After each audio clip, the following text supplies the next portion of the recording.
May ilang bagay sa Peppa Pig na hindi kailanman ipinaliwanag at ngayon, titingnan natin ng mas malapitan ang mga misteryong iyon. Ang unang misteryo ay dadalhin tayo sa zoo ni Peppa Pig. Ano ang makikita mo sa isang zoo? Maraming mga hayop, di ba? Sino ang mga tagapag-alaga ng zoo ng bayan ni Peppa? Sila ay si Ginoong Leon at Binibining Buwaya.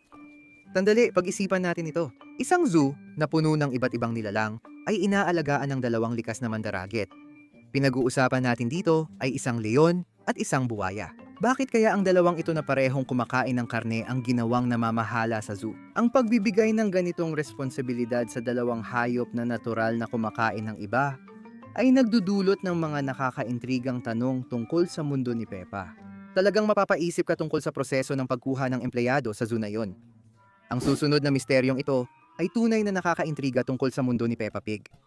Ano nga ba ang kinakain ng mga kumakain ng karne? Sa isang mundo kung saan ang mga hayop ay naglalakad at nagsasalita na parang tao at namumuhay ng magkasama, ano nga ba talaga ang nasa mga plato nila? Kunin mo na lang si Dr. Oso bilang halimbawa.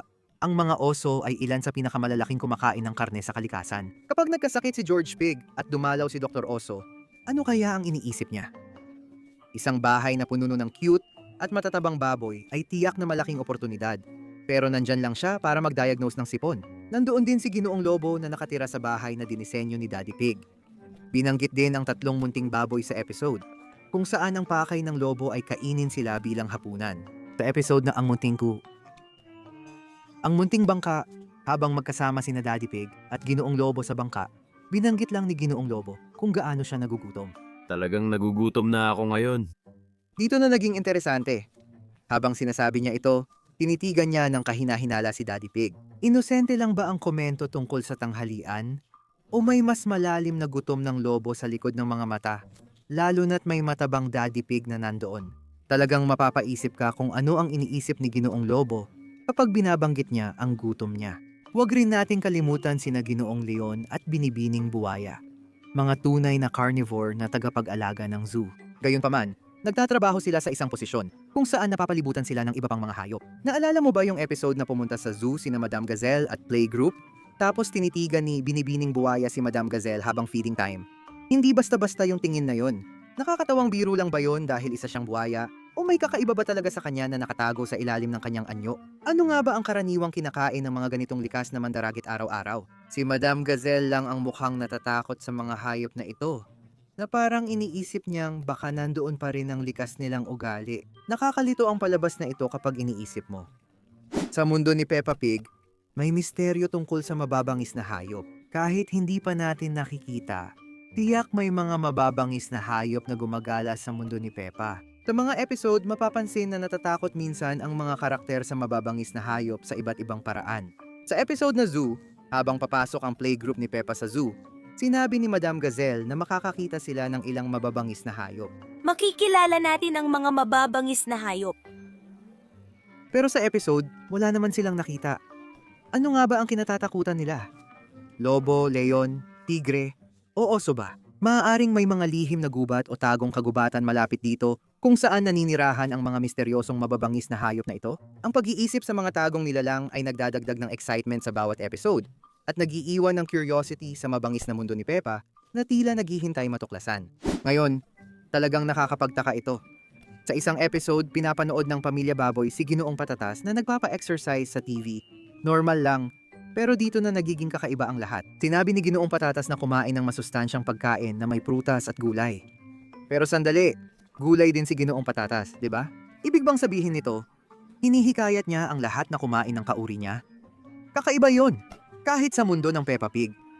Mapapaisip ka, si Ginoong Patatas ba ay hayop na nakakostume lang ng patatas? Siya lang ba ang natatanging dambuhalang buhay na gulay dito? Ano naman ang nangyayari kay Ginoong Patatas ngayon? Talakayin natin ang isang nakakabahalang tanong tungkol kay Peppa Pig. Sa episode na Ang Truck ng Bumbero, nakita si Tatay Baboy at ang kanyang soccer team na nagtipon para sa ihawan.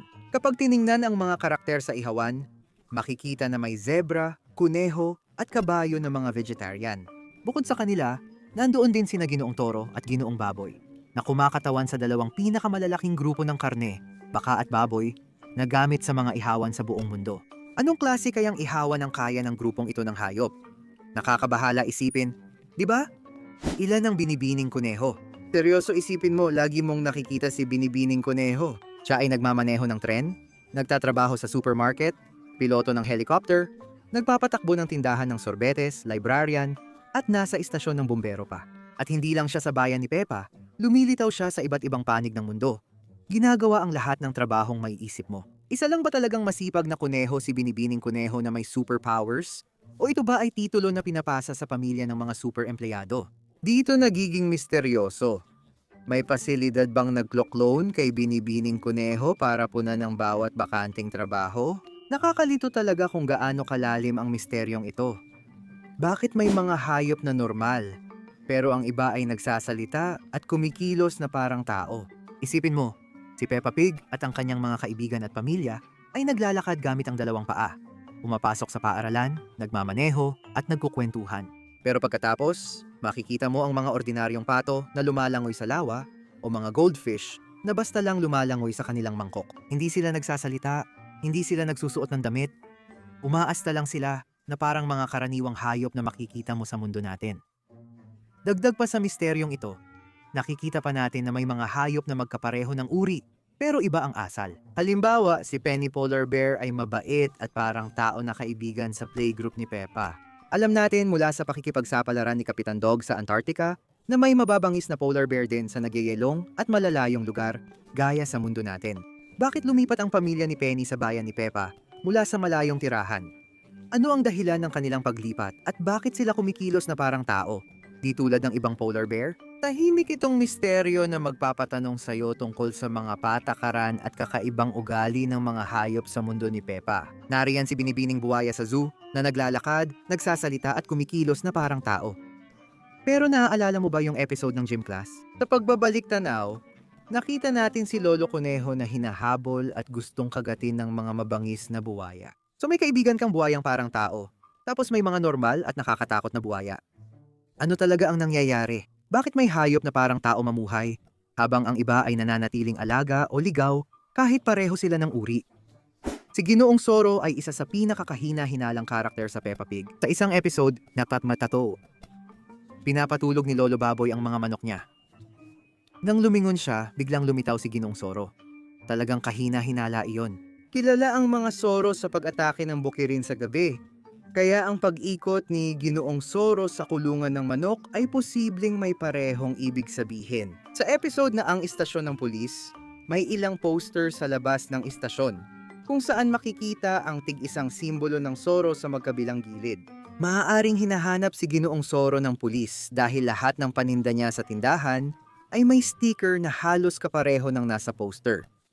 Mukhang interesante ito. Nakakatawa man, maaring patunay ito na professional siyang magnanakaw. Mas nakakatawa pa dito ay makikita natin na si Munting Freddy ay likas na may hilig maging pulis. Habang nag-uusap sina Peppa at Susie tungkol sa hinaharap at ini-imagine ang mga darating na taon, nadaanan nila si Freddy na matanda na at pulis na ngayon. Baka mahuli ni Freddy si Ginoong Zoro balang araw. Walang nakakaalam. Pero sigurado, may kakaibang nangyayari kay Ginoong Zoro.